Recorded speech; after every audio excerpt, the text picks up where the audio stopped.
మా ఛానల్ని వీక్షిస్తున్నటువంటి యూట్యూబ్ ప్రేక్షకులందరికీ శుభాలను తెలియజేస్తున్నాను. ఈరోజు మన యొక్క టాపిక్ ఆంధ్రప్రదేశ్లోనికి క్రైస్తవ్యము ఎలా వచ్చింది. ఆంధ్రప్రదేశ్లోనికి క్రైస్తవ్యం ఎలా వచ్చిందో అని తెలుసుకునే ముందుగా భారతదేశంలోనికి క్రైస్తవ్యం ఎలా వచ్చిందో అనేటువంటి విషయాన్ని తెలుసుకోవాలి. చాలామంది యొక్క ఆలోచన బ్రిటిష్ వారి ద్వారానే భారతదేశంలోనికి క్రైస్తవ్యము వ్యాపించిందని ఒక ఆలోచన ఉంది.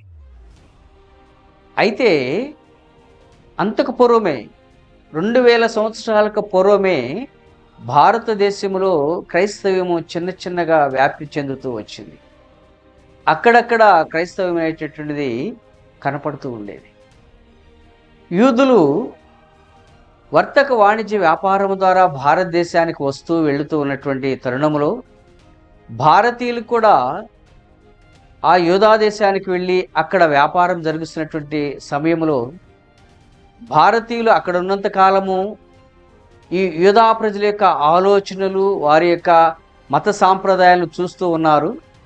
యూదులైనటువంటి వారు కూడా భారతదేశానికి వస్తున్నప్పుడు వారు కూడా ఇక్కడ ఉన్నప్పుడు వారు అనుసరిస్తున్నటువంటి మత విధానాలను కూడా వీరు గ్రహిస్తూ ఒకరి ఆలోచనలు ఒకరి అలవాట్లు ఒకరు కూడా మరి ఒకరికొకరు సంతరించుకున్నట్లుగా మనకు చరిత్ర తెలియజేస్తుంది.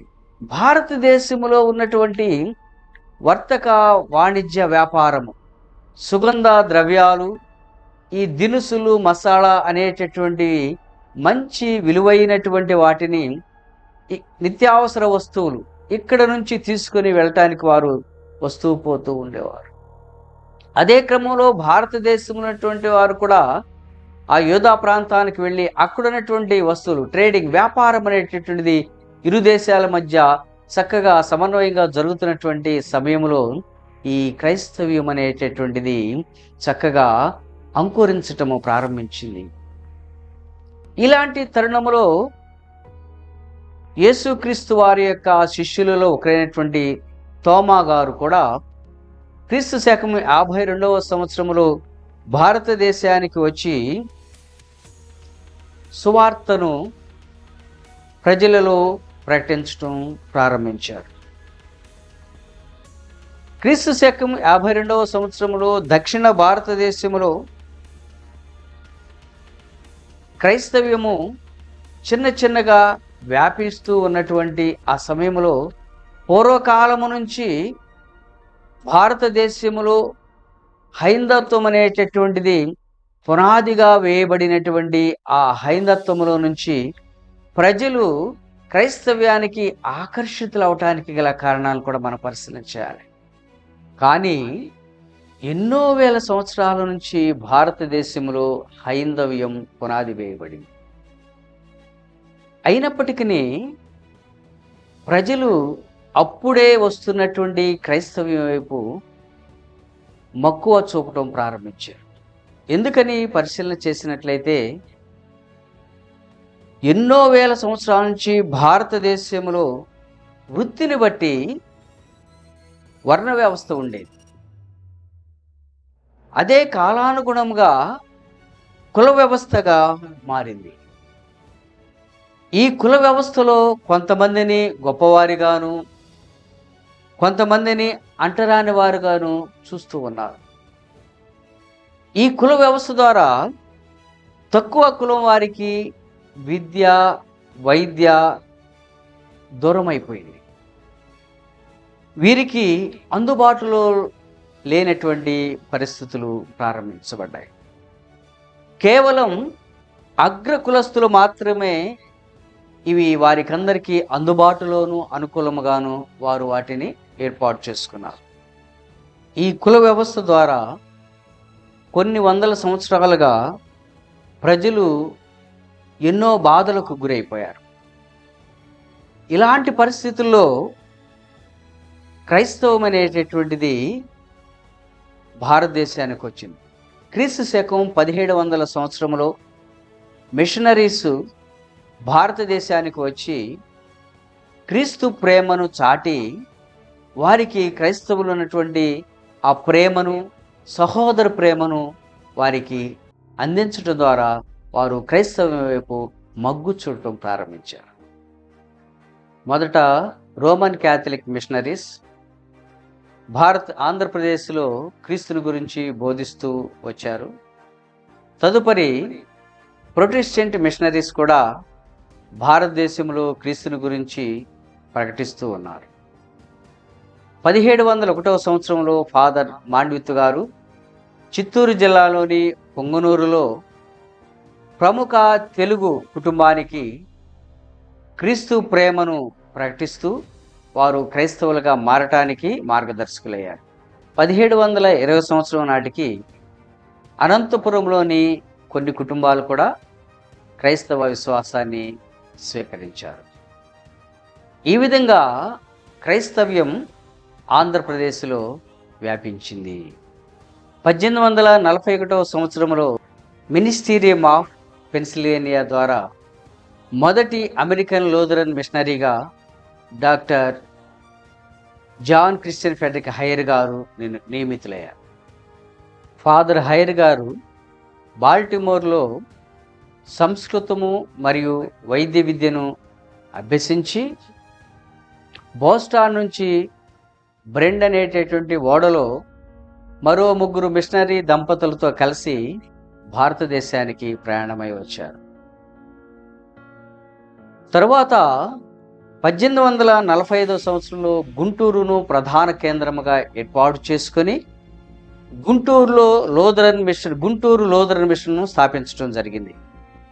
భారతదేశంలో ఉన్నటువంటి కుల వ్యవస్థ మనిషిని మనిషిగా చూడలేనటువంటి పరిస్థితుల్లో భారతదేశంలో అంటరానితనాన్ని రూపుమాపడం కోసం పాఠశాలలు వైద్య విధానాన్ని ప్రారంభించి అక్కడ అంటరానటువంటి మనుషులను మానవులుగా చూడడం ప్రారంభించారు.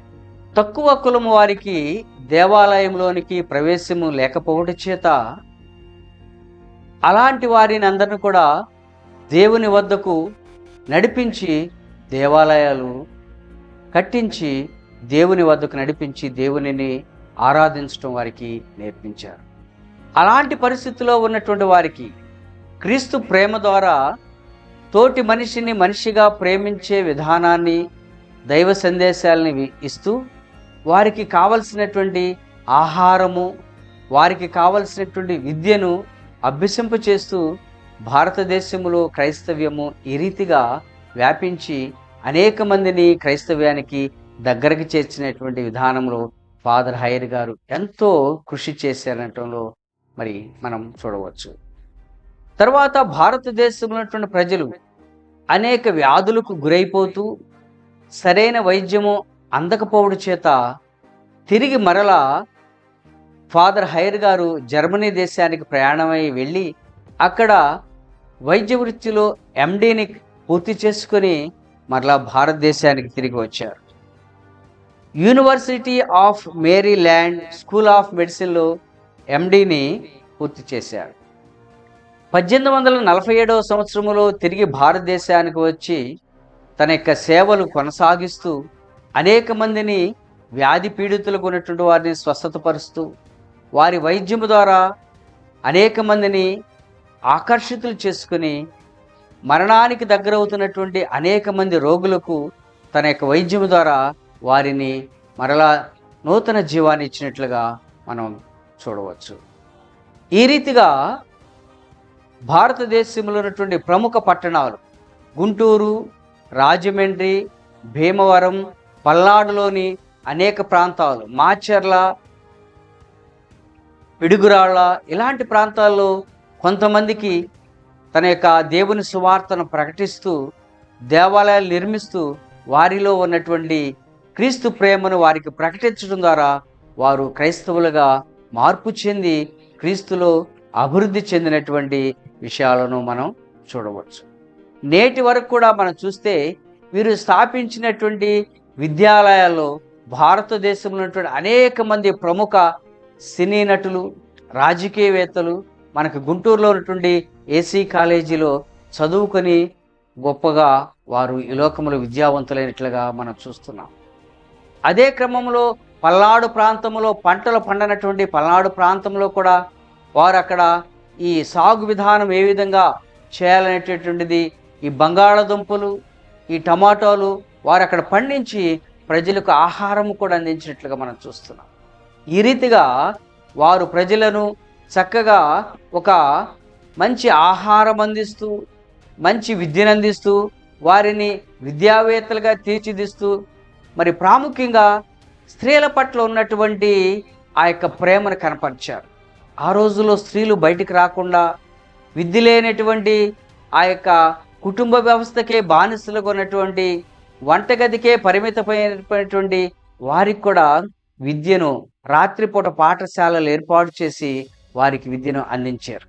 వారి వద్దకే వెళ్ళి సాయంకాల సమయంలో చక్కగా చేతిలాంతర్ల ద్వారా ఆ స్త్రీలను కూడా వారికి ఎడ్యుకేటెడ్ చేయటం ప్రారంభించారు. ఈ రీతిగా అనేక స్థలాలు ఏర్పాటు చేసి స్కూల్స్, కాలేజెస్ అన్నిటిస్ కూడా ఏర్పాటు చేసి ఈ ఆడపిల్లల కోసం ప్రత్యేకమైనటువంటి హాస్టల్స్ని ఏర్పాటు చేశారు. రేపల్లలో ఉన్నటువంటి అయోవా గర్ల్స్ హై స్కూల్, గుంటూరులో ఉన్నటువంటి స్టాల్ గర్ల్స్ హై స్కూల్, ఇలాంటి కొన్ని ప్రత్యేకమైనటువంటి ఆడపిల్లలకు హాస్టల్స్ ఏర్పాటు చేసి వారికి ఉచిత విద్య, ఉచిత భోజనము, ఉచిత వస్త్రాలు కూడా ఏర్పాటు చేస్తూ వారిలోనే ఆ యొక్క స్కూల్స్లోనే క్రైస్తవ్యాన్ని ప్రారంభిస్తూ వారు విద్యతో పాటు క్రీస్తును గురించినటువంటి సత్య సువార్తను కూడా నేర్పే విధంగా ఫాదర్ హైర్ గారు ఎంతో కృషి సల్పి భారతదేశంలో ఈ సువార్తను అందించినటువంటి విధానాన్ని మనం జ్ఞాపకం చేసుకోవచ్చు. ఆనాటి నుంచి నేటి వరకు కూడా ఫాదర్ హైర్ గారు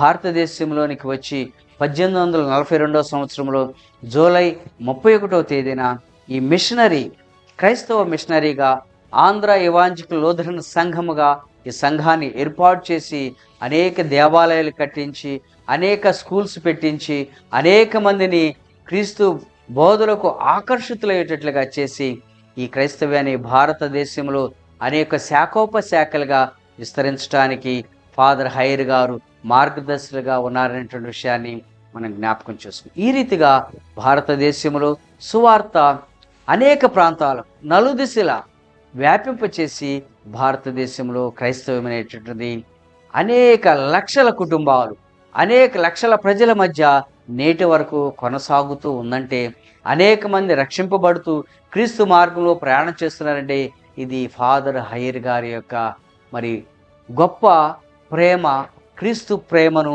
భారతదేశంలో పంచి ఉన్నారనేటువంటి విషయాన్ని మనం జ్ఞాపకం చేసుకుంటూ, ఆంధ్రప్రదేశ్లో ఫాదర్ హైర్ గారు వారు చేసినటువంటి సేవల ద్వారా ఆంధ్రప్రదేశ్లో నలుమూలలు కూడా క్రైస్తవ్యము వ్యాపించడం జరిగింది.